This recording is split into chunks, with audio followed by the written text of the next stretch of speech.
Hey, good morning, good morning, good morning. This is a day that the Lord has made. Let us rejoice and be glad in it. Man, this a lot has been going on since we last talked, but I want to just, open some things up and just talk a little bit.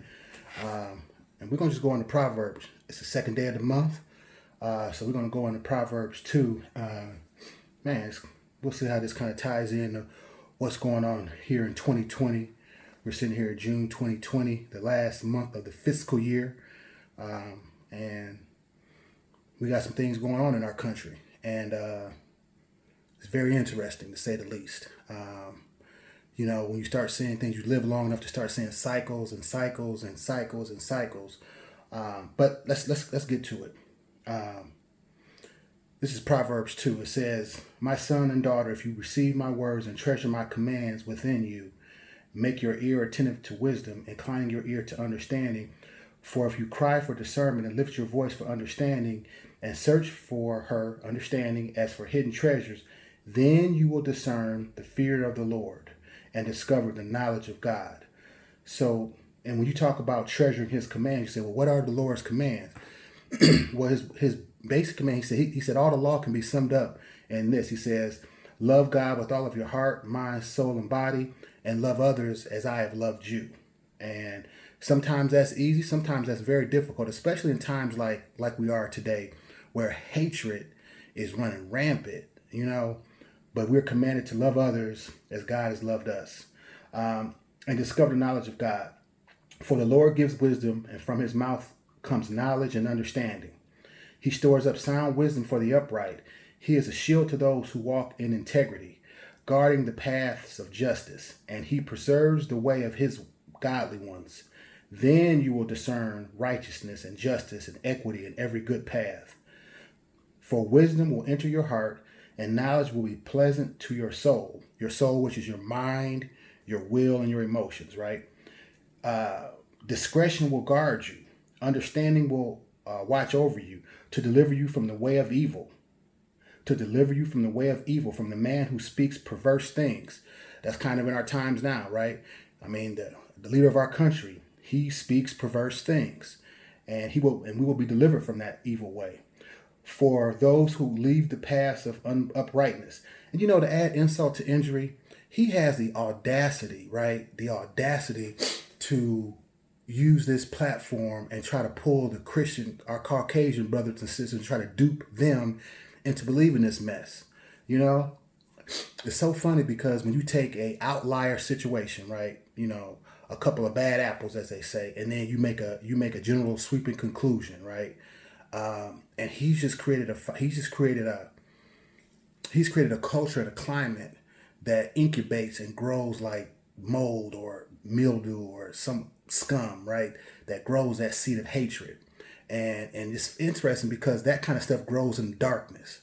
And so what we as kingdom people need to do is begin to continue to pray light, and that everything that he tries to do that is not of God, it will come to naught, that he will be confused in his thinking, and that godly people will be placed around him to save this country, right?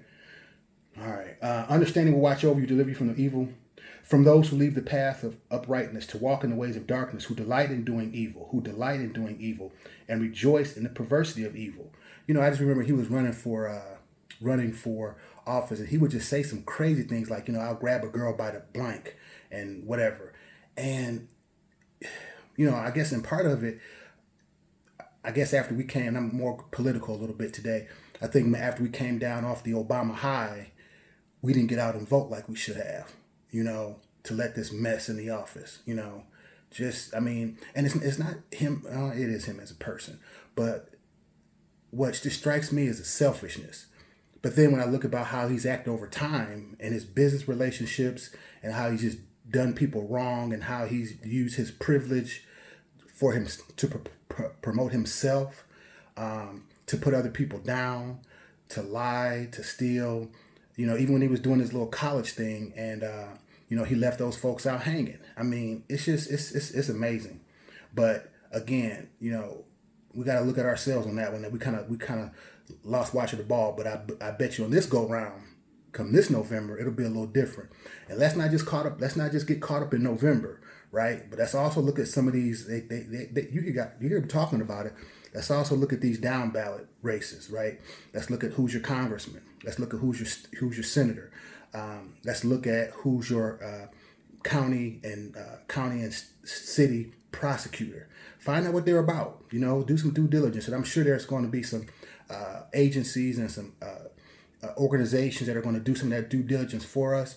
But how do they treat us? How are they fair? How are they with leveling justice? Because everybody just wants what's fair. Even when it works at our disadvantage, we want what's fair. If it's fair, yeah, we still might get upset about it, but it's fair. But when it's unfair and unjust, then you have what you have today, what you've had for the last week or so, with the protests that maybe sometimes have turned a little violent, and it's unfortunate. Where are we?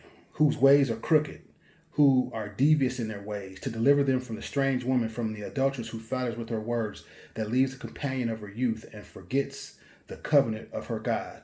For her house sinks down to death, and her tracks lead down to the dead.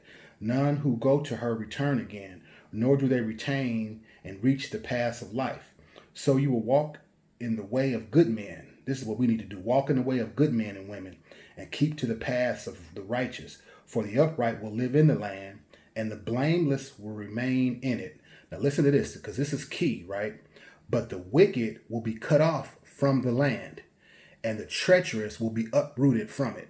So take heart. The battle's not ours, it's the Lord's, right? From a kingdom mindset, kingdom to the third power, right? Father, Son, Holy Spirit. It will be a change. You can rest assured that it will be a change.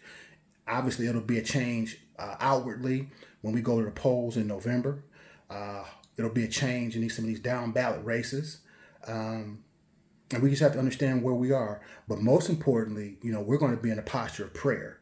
Continue to pray. Again, if some of you guys have your prayer language, pray in the spirit, because we don't know exactly what we need to be praying for at this time, because there's so much going on with the pandemic, with the riots, with the protests, with all these things that are happening. We don't know exactly what we need to pray. And so again, I would just encourage you to pray, and then also vote. It's pray, and vote. Okay? Prayer is primary, but we also have to put some action behind that. And so I guess if you can pull one silver lining out of this whole cloud that has been these last 4 years, it has been, we have learned the error in our ways. And so we won't get duped this time. And that's kind of where we stand. It's kind of where we stand. And not just voting too, but also having the longevity in our organizations, maybe whether it be some of our fraternal and Greek, black and white Greek organizations, whether it be organizations, like the Right Now Network and the Push Coalition and Action Network. I know those type of organizations are out there to keep this process going after November, because the president does set the moral climate for the country, but also these down ballot races mean a lot too. And so and not just that, but we have to hold them accountable once they're in office, and those things are important. So we got to have some longevity and some stick-to-itiveness with this, some perseverance, right? So look, you guys have an awesome day. Stay in prayer today. Pray for your enemies. Pray for those who spitefully use you. That's what we're commanded to do. I know sometimes it's hard with this hatred running rampant, but where hate raises head, love will raise its head even higher. Love conquers all. Love conquers all. Y'all be blessed. Love you. Peace out.